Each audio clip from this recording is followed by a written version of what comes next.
Welcome to the Focus on Why podcast. I'm Amy Rowlandson and I ask my guests one simple question. Why? Focusing on the importance of why, I share with you the relatable, uplifting and inspiring conversations I have with people from all walks of life. This podcast will encourage you to focus on your why to enable and empower you to achieve the success you desire. Have a purpose, have a plan, focus on why. Today on Focus on Why, I am joined by Darren Harris. Darren, welcome. Hi, Amy. How are you doing? I'm very well, thank you. And you look fantastic in your England football shirt. Are we celebrating today, perhaps? Well, you know, I was a player for most of my life, and now I'm a fan. And really happy with how the tournament's gone. Yeah, so when this episode comes out, who knows whether we'll be still going through or whether it'll all be over for the Three Lions. Yeah, let's wait and see. But I'm optimistic and even a little bit confident this time. Oh, interesting. Go all the way. So what is it that you're doing at the moment? You mentioned that you've played football before, but tell us what it is you're doing at the moment, Darren. So I speak and I coach and I generally work with organisations that want the mindset to tackle life's big challenges. And there's been a fair few challenges for people over the last year and further as well. So that's really what I kind of help people with. And you say tackles life's big challenges. What have the big challenges been for you? Well, I mean, going back to when I was starting out, obviously I was born with normal vision, but when I was 15 months old, I was diagnosed with cancer in both my eyes. And so I lost my sight over a number of years. And I suppose that was one of my early challenges that kind of took up a lot of focus and brain space for me. I've dealt with racism as well. I've had that kind of experience. Obviously had a lot of sporting challenges in terms of, trying to qualify for the Paralympics and, my career with England and then obviously more recently just dealing with the pandemic and how that's changed my business. And as a speaker, I was always doing in-person talks and conferences and things like that, and now we've moved to doing everything online or not at all in some circumstances. So let's go back to clearly not 15 months. You're not going to remember that. So what are your earliest memories? Do you remember having sight?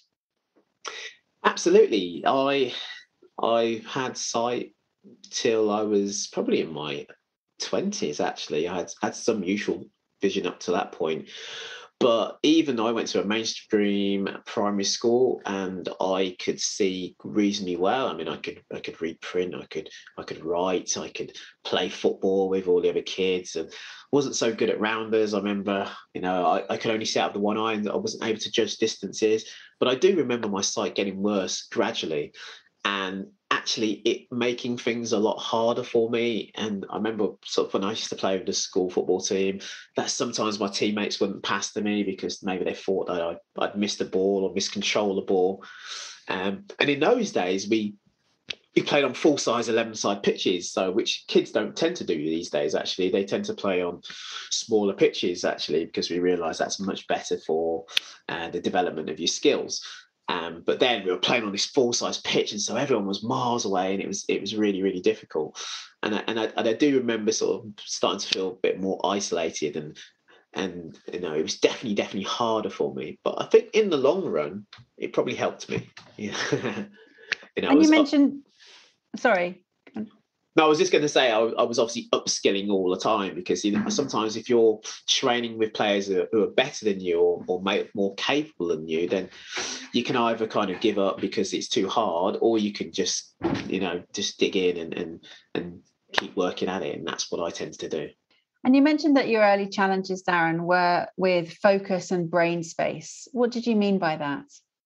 So in those early years, my focus was always on getting my sight back. I used to go to the hospital every year and I see the doctor and I'd hope that there'd be some miracle cure, because I think we've all grown up in a time where we think that we can just go to the doctors and the hospital and they'll be able to fix whatever ailment we've got.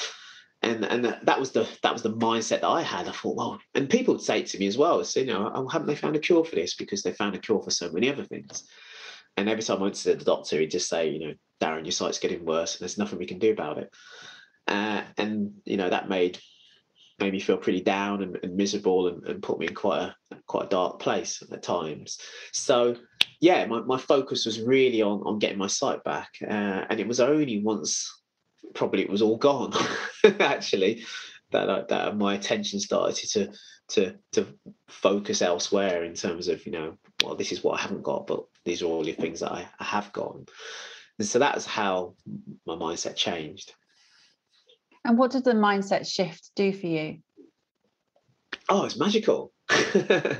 It was kind of foundational. It was like thinking about all the things that I could do, and I think when I was starting out, we didn't have the internet in the way we do now. We didn't have access to lots and lots of role models. I didn't even think that I could ever do sport as a profession. I didn't think I could ever get paid to do sport, because when I was at school, I didn't really know anything about the Paralympics, or there wasn't even an England blind football team at that point. There was none of that. And so it was, well, you've got to focus on your studies, go to university, just try and get an everyday job that everybody else does. And actually, there just wasn't those role models out there. In fact, the only kind of roles I knew about was, you could be a basket weaver or piano tuner, to be brutally honest. There wasn't an awful lot else available. And so I didn't really think those things were possible for me. And so, as I got older, and then when the opportunity came to, go and play blind football, I'll always remember that day when I got asked to come to my first England training camp. And I thought, wow, this is amazing. I can come and play blind football, do something that I always loved. At school, that's all I ever did was play football. I played football before school, played during break time, lunchtime, after school. I probably played 4, 5, 6 hours a day sometimes. But it was always just a recreational thing. It's something you did for fun. But then to have the opportunity to do it for your country, and then so after that, get the opportunity to even get paid to do what you do, was just like mind blowing. So the focus and the magical mindset shift that you had, and the knowledge now that you're able to fulfill that childhood dream, what is it that you want to provide for others that may be going through what you're going through now? I think when you look around you, that everything that you see started with a thought. And what happens in our brains is massively important. And so, in fact, I remember when I qualified for the Beijing Paralympics, I had the opportunity to go and work with a performance psychologist. And I remember walking into his office, and I was really cynical about psychology. I was always really fit. I was always the person who could, I used to come highest in the bleep test. I was always the fittest one in the team. I was always the strongest one in the team. Physically, I was really good in the gym, and I worked hard on my technique as well. And I kind of thought that was all that there was to it. I didn't really think there was anything else I had to do. And I remember sort of walking in to speak to the psychologist, and I remember saying to him, well, can you guarantee me a gold medal? Is there any point me speaking to you, is kind of what I said to him. And he says, why is that? I said, well, can you guarantee me a gold medal? And obviously he couldn't guarantee me a gold medal. But within those 30 minutes I spoke to him, I suddenly realized that how intrinsic our mindset was to everything we did, whether we stretched and did our recovery properly, was based on whether we believed it was going to work. The times when I didn't perform particularly well, how I dealt with those losses and those mistakes in games. It was all in the mind. It was just quintessential to everything we did. And I left that session with my eyes wide open as to how powerful the mind was in terms of our performance and everyday life. And so I actually went away to study it. I thought, I want to know more about this, because I was from a maths background. I studied maths at university, and in the world of maths, everything's absolute. There's things are either right or wrong, and in psychology it was a little bit more nuanced, and therefore I kind of thought, well, it's all a bit wishy-washy, this stuff. But I went away and studied it and wanted to know more, and also wanted to try and implement it into my own in my own career. And I think 100% that it probably prolonged my career, because I'm only recently retired, and I remember, at the last tournament I played a couple of years ago, I was 12 years older than anyone else in my team. And, and I really think that my mindset was one of the key reasons why I was able to sort of prolong my career and perform at that level for such a long time. That's fascinating. And something that I've also just picked up on, Darren, is you use very visual language. You said everything you see started with a thought. You said you left the session with your eyes wide open. It's really curious because clearly, you can't see, but you're using that language. And I think that's partly because that I used to be able to see, but I also think that our vision is probably the strongest sense we have. When I ask people which sense could they do without least, it's often blindness, which is number one. And we are very, very visual people. And so the language that I hear people speak is very visual. And I suppose as a consequence, the language I use, because that's what makes sense to them. And someone might say to me, well, I might say to someone, well, I watched the football last night. And they go, well, you didn't really watch it. But I say, well, I can picture what's going on in my head. I played the game for, it feels like hundreds of years. I mean, I've watched thousands of games of football and I've played hundreds of games of football. And so I build up those visual images in my head. So to me, I actually do watch the game. I can picture where people are and I can picture what they're trying to do. And, if you've got really good commentators who are good at painting those pictures, then they're able to kind of communicate that to me as well. So, yeah, I think that's why I use such visual language. And what is your sort of primary focus now? Is it on auditory? Is that your biggest input? Yeah, when as a blind footballer, that was using our ears was incredible, really, and realizing what you can do with your ears. And I always ask people, even though we are very visual, I always ask people to kind of close their eyes and realize what they can do even with their eyes closed. There's a good friend of mine, Daniel Kish, and he's called, his nickname is the Batman, and he does a lot of stuff around echolocation, but it's really the technique we use in blind football. And there's like YouTube videos of this guy cycling a bike, through a car park, and there's obstacles in the way, and he's able to weave around all these obstacles and able to use just the echo and the sounds so that he gets back from different surfaces to locate where he is. And so when people ask me, how do you play blind football? Then what I tend to do when I walk onto a pitch is I walk the pitch from end to end. I walk from width to width. And I'm trying to use everything I've got, all my other senses. So I'm using my ears to pick up on echoes from different surfaces around me. I'm using my kinesthetic senses to pick up any gradients or bobbles or bumps in the pitch, so that literally at any one moment I know where I am. Even the direction of the wind I will use to try and help me navigate. And I think, you get really good at problem solving when you lose one of your senses.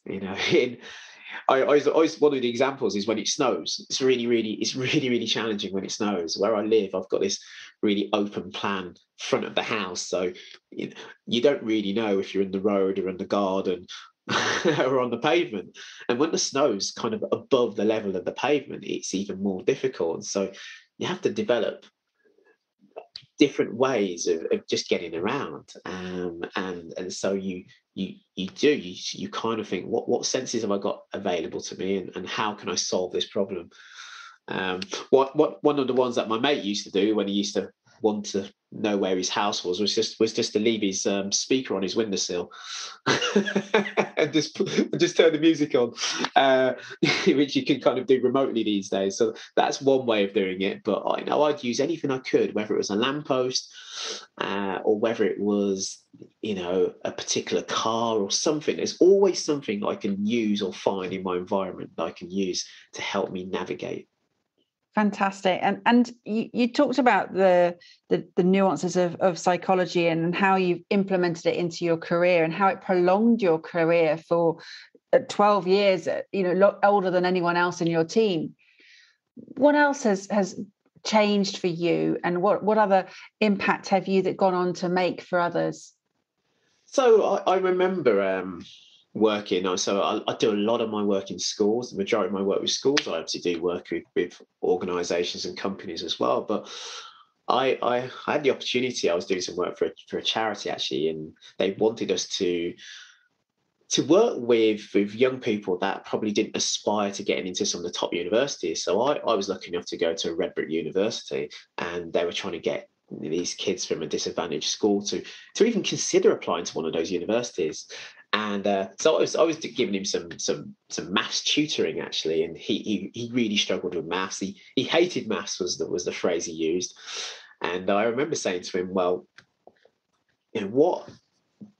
what sort of qualities or skills do you think you need to get on in life? And he said, well, determination was one of the ones he picked out. And so I said to him, well, what does determination mean? And he says, well, to keep going at something that you find difficult. So I said, well, so what would happen if you kind of stuck at your maths? What would happen then? And it was really, maths was almost the process for him proving to himself that he was determined. It didn't become about the maths anymore. So him passing his maths was more about proving to himself that he had determination, which was a quality he could use in other aspects of his life. It was this transferable skill. So maths became the process, and he ended up getting an A in his maths, and and then said, I really want to do it for A level. So that was like one of the insights for me, was that sometimes we don't know why we're doing certain things in life. We don't know if we go to school and think, well, why am I learning algebra? Or why am I learning geometry? Or I'm never going to use this in my life, for example. Or why am I going to go and run a marathon? I've run a couple of marathons, and people say to me, why do you do that? Or why would you want to do that? And, I've got friends who do crazy things like ultra marathons and climb mountains and put themselves through these really big challenges. And sometimes you don't realize all of the skills that it gives you to get there. And so it's the process, really. The outcome is probably never as enjoyable as you really think, to be honest. When I went to the Paralympic Games or anything like that, it wasn't, when I got there, it was like, okay, well, I'm here now. But when I look back on it now and I think about all the things I had to do to get there, and then I suddenly realize, okay, so when I face another challenge, what is it that I can take from what I did before to use in this particular situation? So for me, qualifying for the Games was instrumental, because back in 2004, when we thought we were going to qualify for the Athens Paralympics, and then we had Scotland, Northern Ireland, and Wales. They wouldn't sanction us to play as Great Britain. And I remember at the time that I was working in IT. Actually, I used to be a computer programmer, would you believe it? And and I remember working in my job and thinking to myself, well, this has always been my dream, to go to Paralympic Games, and here, we've qualified, but all of a sudden we're now not allowed to go. What am I going to do? And I was a black belt in judo actually at the time, and I suddenly thought to myself, well, I could stick with football for the next 4 years and see if, the powers that be can reverse the decision of these guys in these ivory towers, or maybe I can try and qualify for the Games with judo. But then I also thought that I couldn't qualify if I only trained 2 or 3 nights a week doing judo. I realised that the only way I was ever going to get to the Games was to train full time, and that would involve me packing in my job. And that was a massive decision, because your job gives you security. You know exactly how much you're going to earn every month. I had a mortgage at the time. I had a pension. I had all of these sort of things that we traditionally cling on to that make us feel safe and secure. And I was going to risk all of that to follow my dream. And I remember the day I handed in my notice, and all my colleagues were coming up to me and said, Darren, I heard you handed in your notice, where you're going. Because most people only leave a job if they're going to be paid more money or they're going to go to a company with better prospects. And I said, well, actually, no, I'm going to go and do judo full time. And, my dream is to go to the Paralympic Games. And I said, well, how much are they going to be paying you? I said, well, nothing. I said, hopefully, if my performances go in the way I'd like them to go, then I could get on lottery funding. And he said, you know what, I've got a house, I've got a mortgage, but I'm going to get a tenant, and hopefully that will cover the vast majority of my mortgage, and then I can, get a part-time job, and I'll find a way around. And that's what I did. And but everybody thought I was crazy, and but thankfully it all paid off. Wow, what a great story. And you said that a lot of people don't know why they do what they do. And this is what we're doing now. We're focusing on the why. And you knew that you would find a way around because you were pursuing your dream. What's the why? What's the mission and the vision that you have now, Darren? Well, I suppose, it goes back to our values in terms of what we think is most important for us. And so I remember sitting across the office from one of my colleagues, and he'd been there for 30 years, I think, at that point. And I'd been in the company for nearly 10 years. And I was just thinking to myself, do I see myself doing this for the next 20 years? And I just couldn't. And I just thought, that's not really what I want to do. And sport was always a part of my life. When I was at school, it was the thing that was an outlet for me, so in terms of all some of my frustration around losing my sight and all the experience I had. So I had this real love for sport, doing sport, watching sport. And, here was an opportunity to kind of do something I loved. And I thought, I felt I could make it work. I didn't really know how it was going to happen. But I knew what I wanted to do, and I knew that I would have these massive regrets if I didn't kind of do it.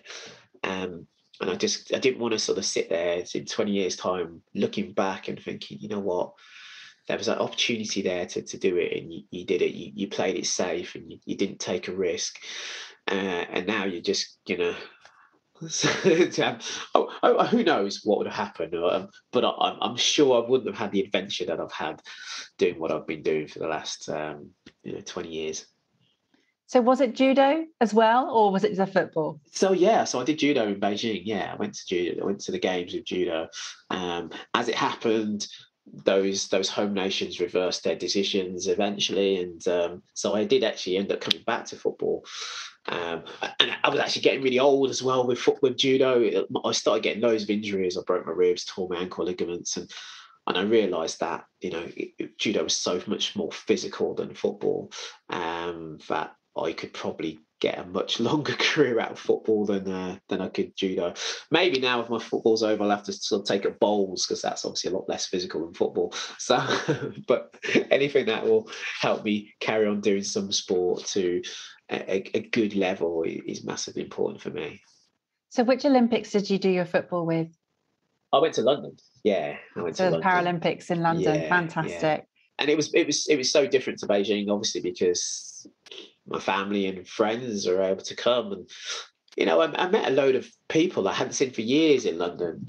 There was people who turned up to games who I hadn't seen for 15 years. There was a guy I went to university with, and he was there with his family just watching one of the games, and he said to his son, "Oh, I know him."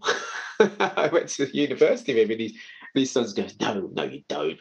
And he managed to kind of get past security and got him into the changing room. And I literally, we'd lost touch, and so rekindled those old friendships. So I had my family there who have always kind of supported me in my endeavours to do what I do. And it was a joy. So a double Paralympian.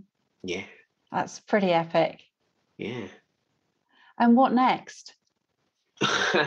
So I think for me, it's really just sort of sharing what I've learned from say various challenges I've experienced, and just helping people with theirs, because I think sometimes we think things are impossible, and sometimes we obviously don't know how we're going to get there, but just believing it can be done is a starting point.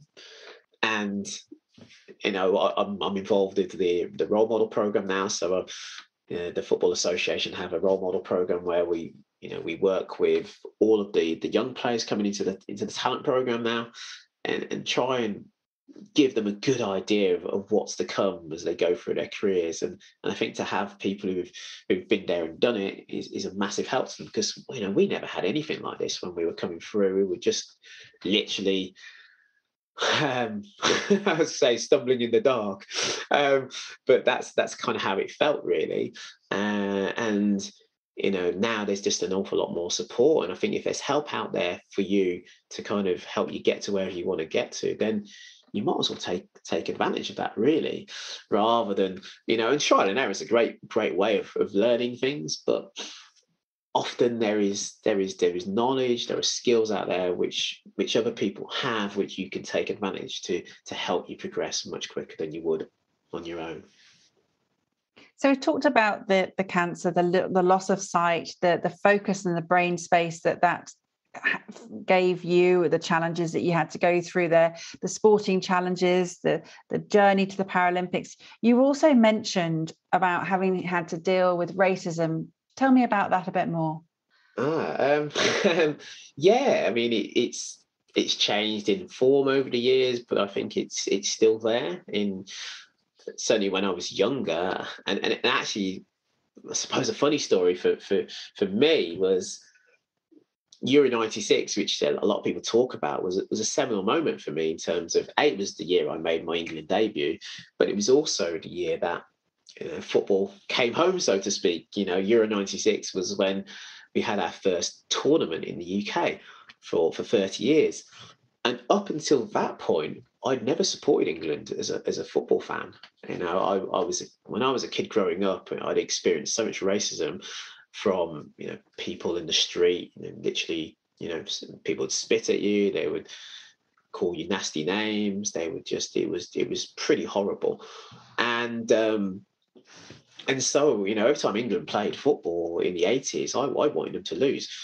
And I suppose Euro '96 was probably the first tournament where I can say I was proud to be English. I actually had a flag of St George, and that was the first time I'd ever even kind of thought I would wear a flag or anything like that. But it's still a challenge today, and there's been a lot of discussion around Black Lives Matter, and even watching the lads sort of taking the knee at the games, and there's been some hostility towards them from certain sections of the crowd who probably don't really understand the message and why they're doing it. And I suppose if you're not black, if you're not brown, if you're not someone who's experienced racism, perhaps you don't think it exists anymore because it's not something you'll ever experience. But I can tell you, for someone who's on the other side of that it's 100% real. And and when I'm lucky enough to travel around quite a lot, and when I'm on the buses and trains and things like that, some of the conversations I hear people having, and some of the things that people are saying are so unpleasant that it's incredible. And it may not be targeted towards black people, it might be targeted at another section of society, but I think we've always noticed difference. When things change, it always challenges us to to adapt and adjust, and I think that can be difficult for all of us. And I don't see it as a problem that's going away anytime soon. But we know we live in hope. Yeah, well, I'm sorry that you've had to experience all that, and I don't understand why there hasn't been changes to stamp out the racism. I just don't understand it. Well, I don't think it's something that can be done at a sort of a governmental level. I think ultimately we can always legislate and create laws that kind of say, well, you can't say this and you can't say that, but you can't change how people think. That really comes from their interactions with people, and some people live in very kind of isolated communities where maybe they're the only one of their type in that kind of community. So if you don't really mix with people, if you've never had any black friends, or maybe you interact with one or two, and people will say to me, well, you're not like the other ones. Which I always find kind of particularly insulting, really. But I've had a very different experience to a lot of other black people. I went to an all-white boarding school. I went to university. I've had a very different experience, and in a lot of ways, I've learned to. I suppose you might call it be a chameleon. I can fit in where I have to and when I need to. But when I'm around my family and my close friends, I'm probably a very different person to how I am in public, and that's just one of the skills that you kind of learn in life. But perhaps it's not something that you'd want to encourage everyone has to do. That you can't be yourself. There's always talk about us being authentic and being ourselves, but it's really hard to do that when you are in the minority. You raise a good point about authenticity, because the being authentic in being your true self in whatever environment that is, clearly you always are yourself. You are you, yet you may be, as you say, being a bit of a chameleon in different environments. But don't we all do that?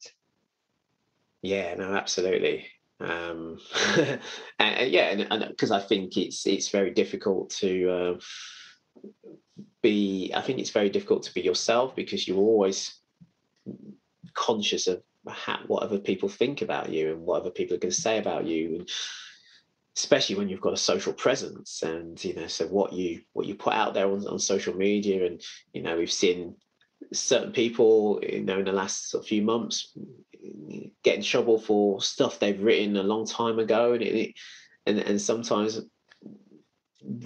how we thought maybe 10 years ago is different to how we think now, or maybe we just realize that we can't say certain things now, but maybe we do want to say those things. And so it's really challenging. It's a really difficult time, I think, for people to have the confidence and conviction to say what they really think, because certain people are going to challenge them on certain views. So it's a tightrope that I think all of us walk, and it's not going to get any easier, I don't think. And you're now spreading the word in the podcasting waves. Obviously, you're on this podcast, but you've also just launched your own show. Tell us about that, Darren. Well, it's called Unblind My Mind, which is what I talk about, and really it's exploring life from a different perspective. So I'm really interested in interviewing people who've had different experiences and that see the world differently. And because they see the world differently, often they come up with creative solutions to some of the problems that we all face. And so that's what I'm really interested in exploring. And it's very much in its infancy, but hopefully one day I get it to grow as massive as yours. Oh, I'm sure you will. Unblind the mind. I mean, absolutely, seeing the world differently from different perspectives, and also, as you say, those creative solutions that people have. They're fascinating to hear, and I'm really looking forward to hearing the stories that you bring to light with your show, Darren. It's fantastic, and I want to say thank you so much for sharing why you do what you do here today. It's been an absolute pleasure hearing your journey and your insights and the challenges that you have faced How would people who would like to hear more or would like to book you to come and speak at their school and their company or their charity, how would they reach out and contact you? So the best place for them to get hold of me is probably on LinkedIn, and Darren Harris is me, Darren Harris GB. I'm on all social media channels, and my website's also darrenharrisgb.com. So if they try one of those ways, they'll definitely find me. Fantastic. Well, they'll all go in the show notes so that people can find those easily if they're out and about right now and don't recall that. But Darren Harris GB, fantastic. It has been an absolute pleasure. Thank you so much for coming on the show. Do you have some final words for the audience, please, Darren? Yeah, so my motto was that the eyes are useless when the mind is blind. And and I suppose what that kind of reminds me of is that the mind is absolutely crucial. If I was to give you a choice between losing your sight or losing your mind, I think it's clear to all of you that it's an easy one, isn't it? And you can definitely survive without your sight, but you can't live without your mind. So really focus on what you think, how you think, and start paying attention to that. So hopefully you can start making better decisions, growing greater relationships, and obviously achieving greater success. Thank you for listening to the Focus on Why podcast. I'm Amy Rowlandson, and if you've enjoyed this episode, please leave me a 5-star Apple Podcast review. Connect with me on LinkedIn, Instagram and Facebook, and become a member of my inspiring, uplifting and positive Focus on Why Facebook group. I help people to focus on their why with clarity, uniting their passion with their purpose with a plan to create the life they truly desire. If you would like me to help you focus on your why, then please book a free 20-minute coaching call via calendly.com/Amy Rowlandson. And if you haven't already, please sign up for the Friday Focus weekly newsletter via my website, amyrowlandson.com. Have a purpose, have a plan, focus on why.